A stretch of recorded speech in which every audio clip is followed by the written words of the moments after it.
Praise God, praise God, praise God. All right, so thank you guys for being here tonight for our first episode of Real Life with Duke White. This is a show where we are celebrating Christian culture and honestly explaining Christian culture. We want to deal with some of the divisive topics that are dividing the body of Christ, but also a lot of misinformation about what's going on in the world today, about Christianity. We want to show people that we are more than just going to church, that we are effective in everyday life. We are from serving, food to, single mothers overcoming things. There are people, you need people of God praying. You need the people of God being who they are. Because if it wasn't for God, there would be people like me out on the streets. And without God, we don't want to see where that goes. But because of God, we can practice restraint. Because of God, He gets to us in our broken places. And so we want to celebrate the things that God is doing in our lives, that God does on a day-to-day basis. And we also want to show that we're not a bunch of kooks. That's a big thing, because people think, how can you believe in this God? Why not? I think they call it the spaghetti monster or something. Why not believe in the spaghetti monster? So the idea is to show people in reality. That's why it's called Real Life with Duke White, because we want to show people what God is doing in reality. That this is not a figment of our imagination, and most importantly, that we are not ashamed of the gospel of Jesus Christ. And so, certain topics, one of the things the way I'm designing the show is to honestly deal with where the influences are, what the influences. So we're trying to deal with the different influences. But before we get into the show, I want to say a special thanks to certain people who helped out. We had a kiosk, we had a store in the mall, in Greenbrier Mall in Virginia Beach, Virginia, and there were a lot of people that helped out there. So I want to thank you guys. I want to thank Janet Garcia, Howard Martell, Stephen, I always say your name, Stephen eBay. I always want to say IBEA because it's IBEH, and I want to say IBEA so bad, but it's eBay. And then the worst part about it is when I say it right, then it comes to me like, oh yeah, you can clearly see that, And then of course Bonnie, Bonnie Howard's wife, she's like, you better say me, But I want to get the show started because we got some very serious things to talk about.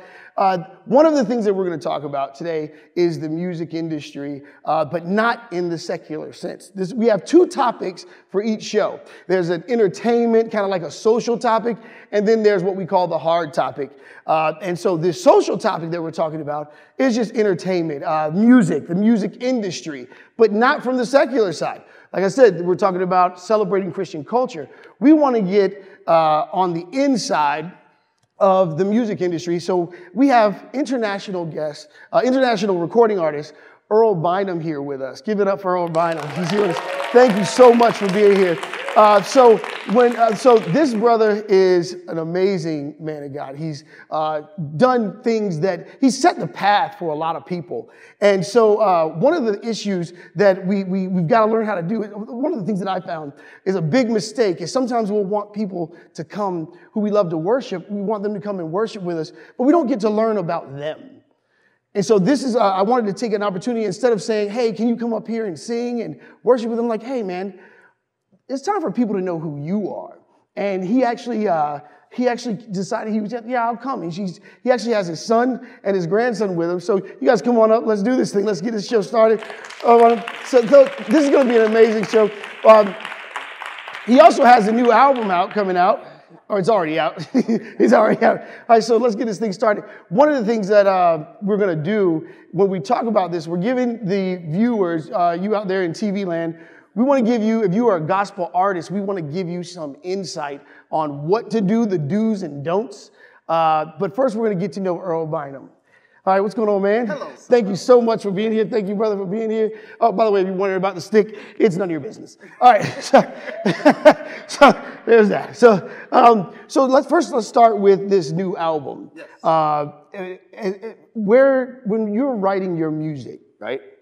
Where are you really writing from? Are you writing from a biblical perspective or your personal journey? Where is it coming from? Sometimes it's both. It just depends on the moment and the season I'm in. What's going on. I'm trying to figure out why he doesn't have a microphone. Hold on one second. I didn't get him his mic. No. Oh no, this show is going to be exactly like the radio show, just as tacky as it can be. No, this is how we do it. This is real life. So my fault on forgetting you guys. You guys good? All right, so yeah, it is real life. So I was asking you about the where you're writing from. Where is that coming from? Well, it just depends on the moment where I am at the time. It can be biblical, and it could be real life. It just depends on the moment and the season I'm in. Now, I'm trying to slow down because I know that you've accomplished so much. Like, by the way, this is the 50th year for the Dove Awards. And Earl Bynum is the first gospel artist from Virginia to be nominated. And you see why I'm talking about we need to celebrate each other? We need to celebrate because, if we don't, we have these jewels that God has blessed us with. This is an amazing accomplishment. And you are one of these artists that challenge people to, I saw one of your music videos and I thought, wow, like you're a great storyteller in your music. Where do you get that from? Is it from seeing what people are going through and then you kind of absorb it and try to see things from their perspective? Sometimes it is. There's a song called Open My Heart that I did, and that was written based on people, family, life, and it tells a story in itself. Well, I want to ask you this because for people who are trying, they feel like they have a good voice, but they're struggling with the writing process. What could you say to them? Because I know you have your own record label, and I know you offer that wisdom that you have. And what's the name of your record label? El Rey Entertainment. El Rey Entertainment. All right, guys, if you are a gospel artist, El Rey Entertainment, make sure you get that. Which is Earl spelled backwards. That's smart. I saw that. I knew that. I totally saw that. Not at all. But so you decided you wanted to open the doors for other people. Yes. What made you not just be focused on your own success? Well, the music industry has shifted so much. And being in the music industry and being in it for so long, understanding the process, and you can't trust everybody. And a lot of times you have people with good hearts, but they get taken advantage of. Because a lot of times we focus on the stage presence and performance, but not the ministry of the heart. Are we talking about the gospel industry? Yes, of course. People being taken advantage of in the gospel industry. Always. Where there is money, you know what I mean? I get it. Always. So in this process, you're not just talking to artists about their music, you're also trying to guide them through the industry. Yeah, because really it's about lifestyle as well. So even with my son, he wanted to be an artist. So I said, okay, we're going to start a label and we're going to make this happen. And so he's my first artist. Yeah. Of course, to the label. And I'm excited about him and his journey and what he's doing. Yeah, so how do you feel about that? 'Cause first of all, these are some big shoes to fill. You know what I mean? But how do you feel about being an artist on your father's label? And is it hard to listen to his wisdom, or does he still just get the belt out? I don't care if you're grown. All the above. Like I used to beat you, now I won't pay you. I mean, it's a great experience, but also it's there's creative differences and whatnot. That's a good way to put it. I'm still developing who I am, and even though he is my father, I still have my ideas and my thoughts and dreams of what I want to be and how I want to get there. So we have to compromise. So there's times where there's tension and different things, and we bring those issues to the table, we talk about them, and then we move forward. But I mean, it's great though. Is that what we're calling it? Talking, we talk about it. Well, I said no. That's what we're going to call it talking. No, but I get that. I get it. Because when you're in that creative self, it's like, I totally get it. I've watched a lot of movies about that. But one of the things that I wanted to ask you, and maybe both of you guys can answer this, is that obviously through time, I mean, I think you have you've been doing this for 20 years, man. And you've seen music change. How important is it to, I don't want to say keep up, but do you have to evolve with the music? Because I know, well, listen, guys, whatever genre you're in, if you're whatever genre, oh, they're saying hold up the mic too. Okay. But whatever genre you're in, okay, be proud of that genre. However, there's a reality that if you want albums to sell, you have to have a certain amount of relevancy. And I told you on the phone that I was going to ask you about that because I hear some of the criticism that gospel artists get from Christians. And one of those is like, oh, it shouldn't be a business. It shouldn't be this. You shouldn't use tactics. Yeah, go ahead, dude. Go for it. He was like, me. As far as people saying that, I really feel like the people that say that are the people that are not in it, the people that don't have to, maneuver and sing and whatnot and minister. So to them, it's just, oh, well, you should do this free of heart and blah, blah, blah, blah, blah. And that is the truth. We do give God reverence and we sing to him and, we give him our hearts. But also, it's a ministry and he allows us to have that gift in order for us to bring income into our homes, to be able to take care of ourselves. It's not about, just singing, trying to get money and different things like that. That's not what ministry is about. But if you are doing ministry for the Lord, I feel like he will provide and he's giving you a gift to where you can sing and minister to the people that God has put before you and talk about your life as a testimony and the things that you've gone through and the things that you deal with in earnest truth. And he will allow men to give into you, to sow into you as far as income, different things like that. As far as evolving, I don't know if you guys pay attention to any R&B. I do. And so one of the R&B artists that I've watched over the years, her name is Mary J. Blige, and she evolves, I would say, like every 7 years, she switches it up. And I really believe that has led to the longevity of her career because she continues to grab new fans every time she evolves, but yet keeps her old fans. And so that's what I see my dad doing. If you look at the hair, he doesn't really like it. It's a disguise to fit in. When he first did it, I was just like, what is going on? But my thing is, I've watched him, over time just continue to evolve. And to the point where, for a very long time, I would just say, oh, that's my brother. Because I got tired of trying to say, oh, that's my dad, and oh, can we see your license and different. It just got to be. Can we see your license? It just got to be to a point where people don't believe his age and different things, but him evolving, he still has held on to his roots, but yet he's still grabbing the young folks as well. So let's talk about this a little bit. Where do you come from musically? Who were some of your influences? Well, my mom and dad, first of all. My mom sang, my dad sang. And both of them early in life were a part of groups, and they traveled across the country.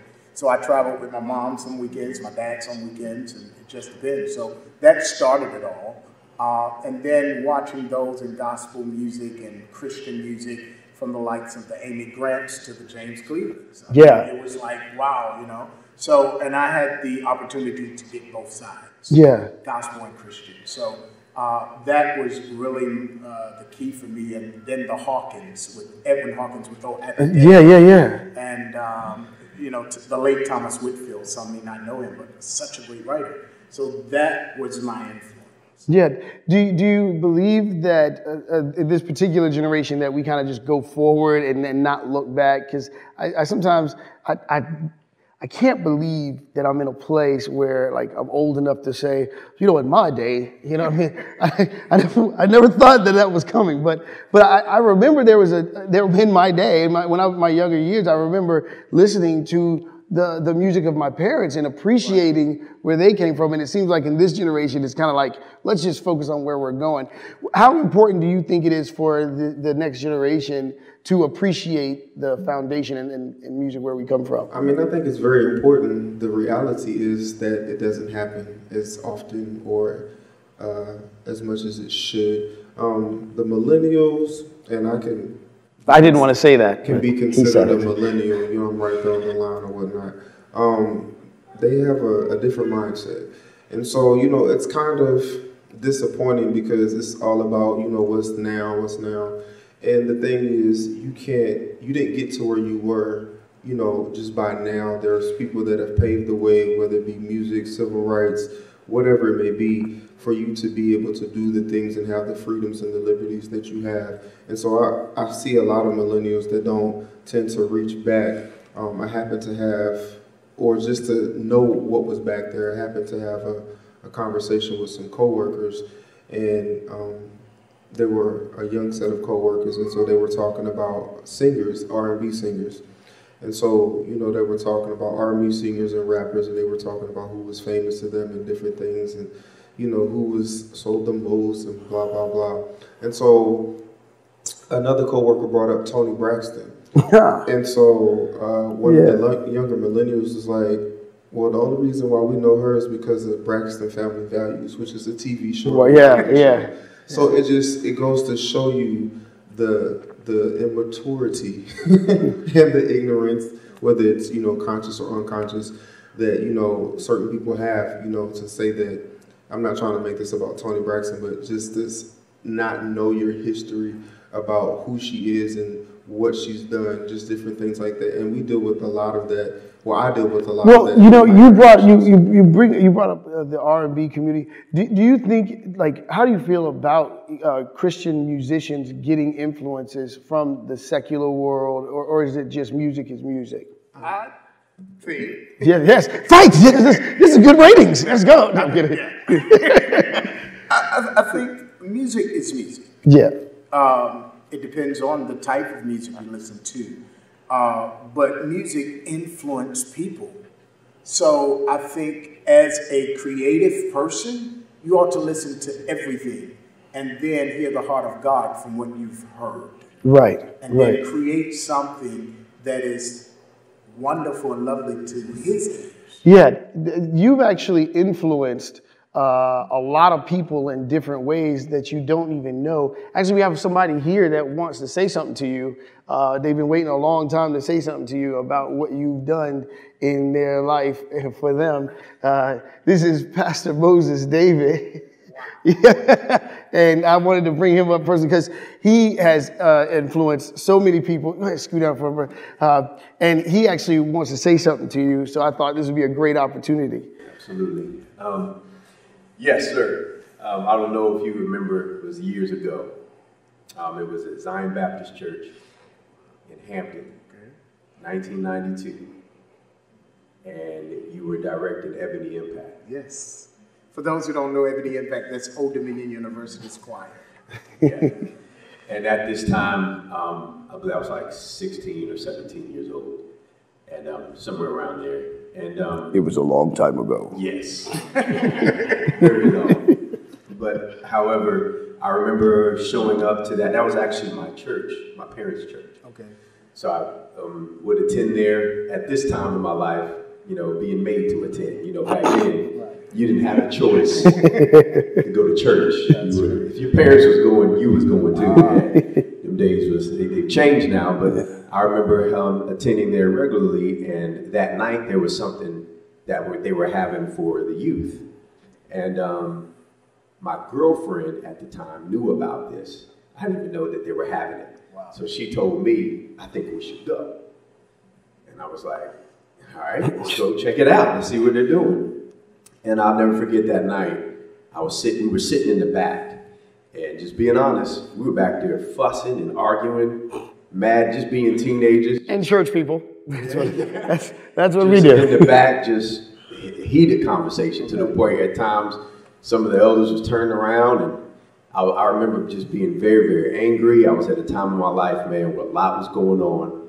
Also, I was in a very popular group back when, you know, singing groups was in. Okay. So we was that dancing, singing guy group. And we were actually at the hands at that time of Teddy Riley. We just won his contest that he had at Virginia Beach while he was scouting. So we got to go in the studio, all these things, and was headed in that path to go secular music. And I remember that night when it was getting real heated and we were talking. I really wasn't paying any miles. I mean, I'm getting out of here. Let's go. Like this, I'm done. You know what I mean? That whole feel of, you know, what teenagers do. And man, you guys started singing. and y'all were singing this song called, it was toward the end of the service, and y'all were singing a song called Come Home. Oh, yeah. You remember that song?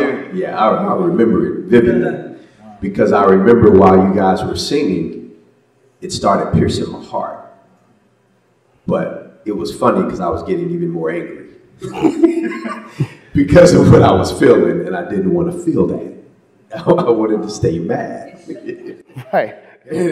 I live there. I live that place all the time. And the anger kept coming out and being released, to the point, honestly, by the time her and I were going back and forth, all I know is I was walking down the aisle and my eyes was filled with so much tears that I could barely see. And there wasn't even an altar call given. I was just responding to the words of the song. And I remember, I don't know if you remember this, man, but I got down to the end and instantly my hands went up. I had never experienced this before in my life. I didn't even know anything about this. I didn't know this is what you do, anything. Neither, apparently, the church really didn't know anything about this either. Just to be honest with you. They didn't do this kind of worship, but y'all brought that worship in the house. And I remember my hands going up, and I started just praising, and instantly filled with the Holy Ghost, started speaking in tongues. I mean, I got the whole thing, like all in one moment, changed my life forever, man. I remember then the whole choir just went up. You had choir members hanging over the, I mean, it was just it was like a Tyler Perry. I hate to say it. That's just what it was like a Tyler Perry moment movie at the end. It was that. Now, is that what you're aiming at, or do you because a lot of artists are trying to create that, but you really come from a place I've seen you really it's almost like the audience vanishes and you really focus on God. Like you go in. What do you say to somebody who's just saying, hey, I want to get in the gospel industry? Do you have to guide them and let them know, hey, this is still ministry. Business is the format, the vehicle that we use, but this is still ministry. Do you have to do that? I mean, yeah. I actually have a conference for independent Christian artists. Next year will be 10 years. So I do it every July. And that focus is of that conference, their next step. We know you have the record. Now let's focus on us. Yeah. As we focus on the business. So when you step on the stage, the people will see the Jesus in you. It's very important. It's so important. I know of a story. We travel across country. This December we'll be doing our 22nd world tour in Europe. Right. So we go to Italy, and we were there about 3 years ago, and we're singing. And of course, the language barrier. But they loved gospel music, so we continued to sing the gospel music, Christian music. And this man came to the stage and he threw this paper on the stage, like a piece of paper. So we're still singing. So after the concert, we grabbed the paper and it said, how do I get to know you, Jesus? Those moments are come on. Ooh. Yeah. God is faithful. Yes. Yeah. So for you, you have more of you're definitely more from a gospel contemporary Christian side, for gospel music contemporary, and you have that dynamic. You're doing more of the R&B type of gospel. Is that good? Is that correct? I mean, it just depends on how you look at it. I'm doing that, but I'm also, I would say, I am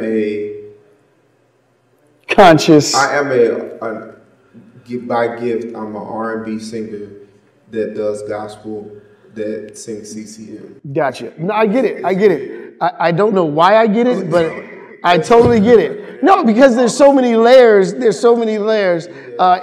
I hate the way sometimes the way my mind works, because I merge things that just confuse people when you try to explain them. But right now I'm thinking about my earth science class when it talks about elements, and I'm like, oh, that's it stuff. And then people are like, what? But no, I get it, because when you have that creative, this is what I do believe, is that it is like an avalanche where we influence one another as people. people. And as time goes, we're going to get more influence. And I think that music is something that's so pure. You know, I remember thinking to myself that, you know, black people listen to this music, white people listen to this music, you know, and then when yeah, exactly, you find out, you know, you talk to a white person, like, man, you don't know who James Brown is? Like, what? Like, you know, find out, white people watch The Cosby Show. I did not know that. You know what I mean? It was, Crystal told me that. Crystal, you know, he was like, what? You know, it's funny that you said that because, you know, you're talking about Caucasian people and, you know, what they like and different things. Like, I love country music. And so exactly. I love country music and I love opera. Tell them who my favorite artist is. Barbara Streisand. I was like, she don't have no Bette Midler. So like I love different music. I like music that edifies, that, you know, stimulates and encourages. I don't care what style it is, as long as it encourages me to, you know, feel something better or to you know, just be happy. Then yeah, and it's such a shame to see people take something as beautiful and important to us as music and use it to create division. Like, that's such a shame because it's such a beautiful tool.